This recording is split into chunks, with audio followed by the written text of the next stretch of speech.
அல்லதா தீர்வு என்ன என்பது போன்ற தெளிவாக 1911 உருவாக்கப்பட்டது. அந்த 1911 உருவாக்கப்பட்ட ஆவணத்தை அடிப்படையாக கொண்டு 1972 நம்முடைய பகுதியில் ரீசர்வே நம்பர், யூடிஆர் நம்பர்கள் உருவாக்கப்பட்டன. இப்படி உருவாக்கப்பட்ட விஷயத்தை அடிப்படையாக கொண்டு நீங்கள் இன்றைக்கு நம்முடைய மக்கள் பிரதிநிதியிடத்திலோ ஆட்சியரிடத்திலோ இதை சொல்லியிருக்கலாம்.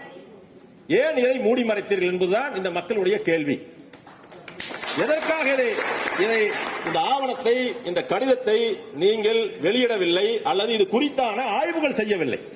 நீங்கள் ஆய்வு செய்திருந்தால் இன்றைக்கு நம்முடைய பிரதிநிதியிடத்தில் சொல்லியிருந்தால் இவர்கள் இன்றைய ஆட்சியரிடம் சொல்லியிருக்கலாம், இதற்கு ஒரு தீர்வு கிட்டியிருக்கும். இன்றைக்கு வரைக்கும் இது குறித்தான எந்த விதமான விசாரணையோ ஆய்வுகளையோ நீங்கள் மேற்கொள்ளவில்லை. ஐயா முன்னாடி பேசியவர்கள் பல பேர் சொன்னார்கள், இதனுடைய ஆழம், பிரச்சனையுடைய ஆழம் என்ன? 1969 நம்முடைய இனாம் சட்டம், இனாம் நில ஒழிப்பு சட்டம் அனைத்து கட்சிகளுடைய ஆதரவோடும் நம்முடைய தமிழ்நாட்டிலே நிறைவேற்றப்பட்டது. இது எல்லா இந்தியாவில் பல மாநிலங்களில் நிறைவேற்றப்பட்டிருக்கிறது பல்வேறு வருடத்தில்.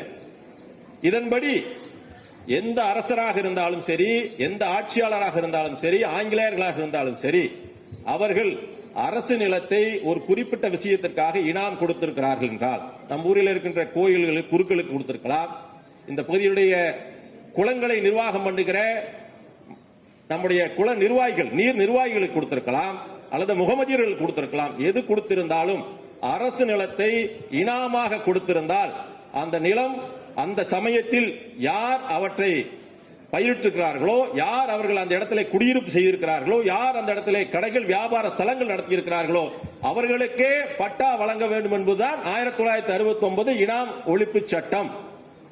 அதை நாம் ஏற்றுக்கொண்டோம். அது வெறும் சாதாரண ஒரு உத்தரவில் போடப்பட்டதல்ல. இங்க இருக்கின்ற மக்கள் பிரதிநிதிகளை போல அனைவரும் அதற்கு ஒருமித்த குரல் கொடுத்து சட்டமன்றத்தில் சட்டம் இயற்றப்பட்டு அவை அமலுக்கு வந்திருக்கிறது. அப்படி கொடுக்கப்பட்டிருக்கிற நிலம் அது இனாம் நிலமாக இனிமேல் கருதப்படாது, அவை பட்டா நிலங்களாகத்தான் கருதப்படும் என்று அரசே சொல்லிவிட்டது. அதன் பிறகு நாங்கள் 400 ஆண்டுகளுக்கு முன்பு எங்கள் மன்னர் இதை கொடுத்தார், எங்கள் ஆட்சியாளர்கள் இதை கொடுத்தார் என்பது சொல்வது வேடிக்கை. இது ஏற்புடையது அல்ல. இதை நாம் புரிந்து கொள்ள வேண்டும். இரண்டாவது, வக்ஃப் வாரியம் எதன் அடிப்படையில் இந்த எண்களை இவர்களுக்கு அனுப்புகிறார்கள்? அந்த கேள்வி அவரிடம் கேட்ட பொழுது, நாங்கள் உங்களுடைய மாவட்டத்தில், மாநிலத்தில் இருக்கின்ற மாவட்ட வருவாய் அலுவலகத்தில் நாங்கள் இந்த எண்களை எல்லாம் விவரங்களை கேட்டோம், அவர்கள் தான் எங்களுக்கு இந்த விவரங்களை அனுப்பியிருக்கிறார்கள் என்ற பதிலை அவர்கள் சொல்லுகிறார்கள். இது எந்த விதத்தில் கோட்டாட்சியர் எங்களுக்கு பதில் கொடுக்கும்? நீங்க யாருடைய வெரிபிகேஷன் வைத்து, யாருடைய ஆய்வை அடிப்படையாக கொண்டு நீங்கள் இந்த ஆவணத்தை வக்ஃப் வாரியத்திற்கு அனுப்பினீர்கள்? அது நீங்கள் தான் எங்களுக்கு பதில் கொடுக்கணும். ஆய்வு செய்யாமல் ஒரு 10 சென்ட் நிலத்தை நீங்க வந்து சப்டிவிஷன் காட்டாம ஒட்டுமொத்தமா 127 டீல் இருக்கிற 22 ஏக்கர் 50 சென்ட் இந்த சொத்து என்று நீங்கள் எப்படி அனுப்பினீர்கள்? இதற்கு தான் இவர்கள் உங்களிடத்தில் பதிலை எதிர்பார்த்து கொண்டு காத்திருக்கிறார்கள். நீங்கள் என்ன அனுப்பலாம்? இப்ப நான் வந்து ஐயாவுடைய, வெங்கடாச்சலம் ஐயாவுடைய சொத்து என்னதுன்னு நான் வந்து தோப்பு பழத்துல ஒரு குற்றச்சாட்டு வைக்கிறேன் அல்லது விசாரணை உங்கள்கிட்ட மனு கொடுக்கிறேன்னா அவர் எதுக்கு அவர் சொத்தை நிரூபிக்கணும்? நான் தான் நிரூபிக்கணும். நான் தான் என்னுடைய சொத்து ஐயா வைத்திருக்கிறார் நிரூபிக்கணுமே தவிர ஐயா நிரூபிக்கணுமா? அவசியம் இல்லையே. நான் தான் நிரூபிக்கணும். எங்க இடத்துல எங்க ஆவணம் இருக்கு, இங்க பாருங்கன்னு சொல்லி உங்ககிட்ட சொல்லணும். நீங்க அதை விசாரணை பண்ணலாம். என்ன வந்து அவரை வந்து நிரூபிக்க சொன்னா ஒவ்வொருவரும் போய் வக்ஃப் வாரியத்தை அணுக முடியுமா? அங்க போய் என்ஓசி வாங்க முடியுமா? சாத்தியமா? அது மட்டும் இல்ல, அதோடைய ஆவணத்துல 104 பிரிவு 104 சொல்றாங்க, நாங்க ஒரு சொத்தை வக்ஃப் வாரிய சொத்து என்று அறிவித்து விட்டால் அந்த சொத்து பரிவர்த்தனை சார்ந்து, விற்பனை சார்ந்து, வாங்குவது சார்ந்து, அடமானம் சார்ந்து, பொருளீட்டு கடன் பெறுவது சார்ந்து, ஈசி எடுப்பது, வில்லங்க சான்று பெறுவது சார்ந்து எந்த விதமான நடவடிக்கையும் பத்திரப்பதிவு துறையோ வருவாய்த்துறையோ அவர்களுக்கு செய்து கொடுக்க கூடாது. அது முழுமையும் எங்க கட்டுப்பாட்டுக்கு வந்துவிடும் என்று அந்த விதிமுறை கூறுகிறது. இந்த விதிமுறையை நீங்கள் ஏற்றுக்கொண்டீர்களா? பிரிவு 40 சொல்கிறார்கள், ஒரு சொத்தை நாங்கள் வக்ஃப் வாரிய சொத்து என்று அறிவித்து விட்டால் அந்த சொத்து வக்ஃப் வாரிய சொத்தா அல்லது இல்லையா என்பதை முடிவு செய்கிற அதிகாரம் எங்களுக்கு மட்டுமே உள்ளது என்று சொல்கிறார்கள். அது எப்படி? நான் ஒரு இந்த மண்டபத்தை என்னுடைய மண்டபம் என்று சொல்லிவிட்டால் இந்த மண்டபம் என்னதான் இல்லையா என்பதை நானே முடிவு செய்து கொள்வதா? இது ஜனநாயகத்துக்கு உண்மையானதா?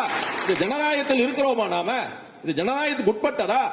இந்திய அரசியலமைப்பு சட்டத்துக்கு உட்பட்டதா? அது மட்டுமல்ல, இதன் மீது ஏதாவது உங்களுக்கு விசாரணை வேண்டும் என்றால், உங்களுக்கு நாங்கள் சொன்ன ஆர்டர் பிடிக்கவில்லை என்றால் நீங்கள் எங்கே செல்ல வேண்டும் என்று சொல்கிறார்கள் என்றால், வக்ஃபுடைய வாரியத்துக்கு தான் செல்லணுங்கிறாங்க, ட்ரிபுனலுக்கு தான் செல்லணும், நீதிமன்றத்துக்கு செல்வதற்கே நமக்கு ரைட்ஸ் இல்லைன்றாங்க. நாம் இன்றைக்கு அரசு அதிகாரிகளை பார்க்கிறோம், மக்கள் பிரதிநிதியை பார்க்கிறோம், நம்ம கோரிக்கை வைக்கிறோம். இவர்கள் நம்முடைய பிரதிநிதிகளாக ஆட்சியரை அணுகி, முதலமைச்சர்களை அணுகி, அவர்கள் தங்களுடைய பிரச்சனைகளை சொல்லி நமக்கு தீர்வு காண்பாங்க நினைக்கிறோம். இதுதான ஜனநாயக முறை. இவர்களை நீங்க சந்திக்கவே கூடாது, எங்களை தான் வந்து சந்திக்கணும்னா அது எப்படி சட்டவிரோதமா இல்லையா? அது போல சட்டத்துக்கு போக கூடாதுங்கிறாங்க, ட்ரிபுனலுக்கு போங்க. ட்ரிபுனல்ல நாங்க முடிவு செஞ்சதுக்கு பிறகு அதுவும் உங்களுக்கு பிடிக்கலைன்னா மட்டும்தான் உயர் நீதிமன்றத்துக்கு நீங்க செல்லலாம்னு சொல்றாங்க. இதெல்லாம் இங்க இருக்கிற 2 சென்ட் 3 சென்ட் 5 சென்ட் வைத்திருக்கிற ஒரு சாத்தியமா? இல்ல ஒருங்கிணைந்து இதையெல்லாம் செய்வதற்கு நம்மளிடத்துல பலம் இருக்கிறதா? உண்மையில இல்ல. ஆக இந்த பிரச்சனை அவர்கள் தீர்க்கக்கூடாது என்று நினைக்கிறார். இது நம்ம பெருந்துறை மட்டும் இல்லைங்க, ஐயா சொன்னது போல எங்கள் பகுதியில் பல இடங்கள் இருக்கு. கணக்கம்பாளையம் ஒரு ஊர்ல 850 வருடங்களுக்கு முன்பாக கரிவரத சாமி என்ற கோயில், ராமானுஜருடைய ஆசியினால் உருவாக்கப்பட்ட ஒரு கோயில் இருக்கிறது. அந்த கோயிலை, அந்த கோயில் நிலத்தை வக்ஃப் வாரியம் என்று அறிவித்திருக்கிறார். இது போல பல்வேறு ஊர்கள், சத்தியமங்கலம் மட்டத்திலே கம்மநாயக்கம்பாளையம் என்ற ஊர்ல 3500 வீடுகள் வக்ஃப் வாரிய சொத்துக்களாக அறிவிக்கப்பட்டிருக்கிறது. திரும்ப திரும்ப சொல்கிறோம், அவரிடத்திலே உண்மையாக புரிதலும் இல்லை, எந்த பழைய ஆவணங்களும் இல்லை. ஒரே ஒரு பழைய காசா நம்பரை வைத்துக் கொண்டு அந்த நம்பரில் இருக்கின்ற அனைத்து சொத்துக்களும் எங்களுடைய சொத்து என்று அவர்கள் உத்தரவிடுகிறார்கள். அவர்கள் தான் தெளிவில் இல்லை. நாம் தெளிவில் இருக்க வேண்டாமா இல்லையா? மாவட்ட நிர்வாகம் தெளிவில் இருக்க வேண்டாமா இல்லையா? நம்முடைய கோட்டாட்சியரும் வட்டாட்சியரும் பத்திரப்பதிவுத்துறை அலுவலர்களும் தெளிவில் இருக்க வேண்டாமா இல்லையா? இருக்க வேண்டுமா? ஏன் இதுவரைக்கும் நீங்கள் பதில் அனுப்பவில்லை? இங்க இருக்கிற சொல்றாங்க 1.5 மாசத்துக்கு முன்னாடி நாங்க மனு கொடுத்தோம்.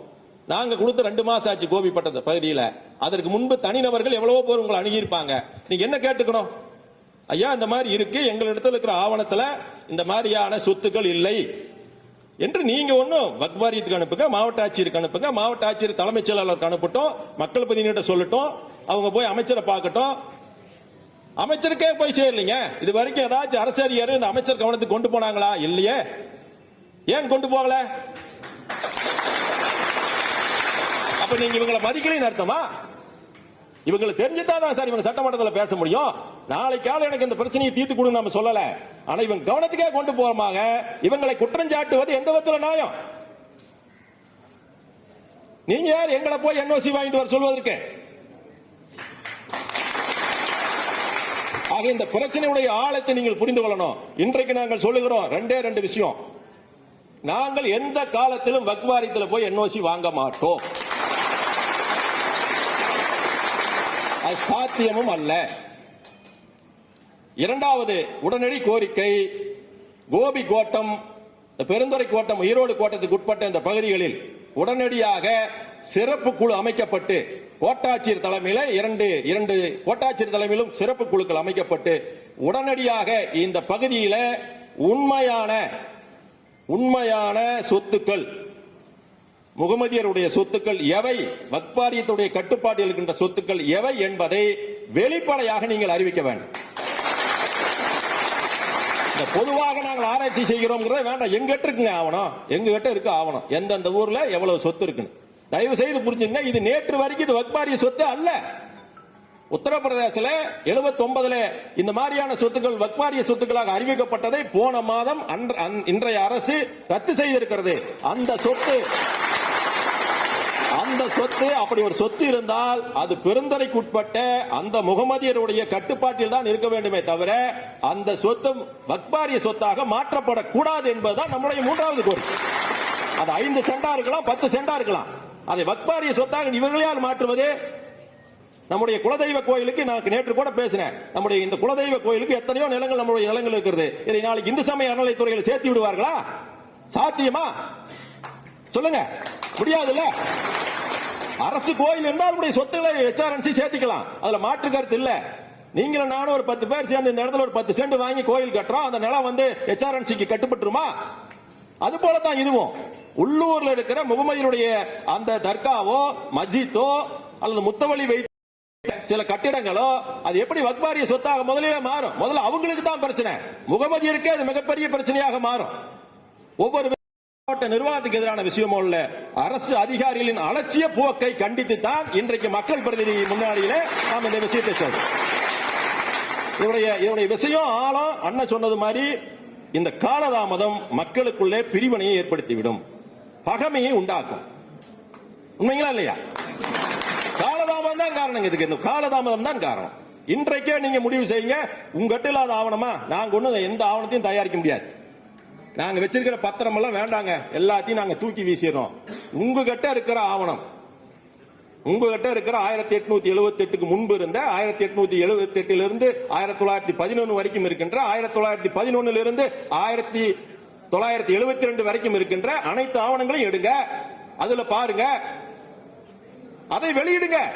அப்பதான் இவங்களுக்கு எப்ப வெளியிடுறீங்கன்னு சொல்லுங்க. நன்றி, வணக்கம்.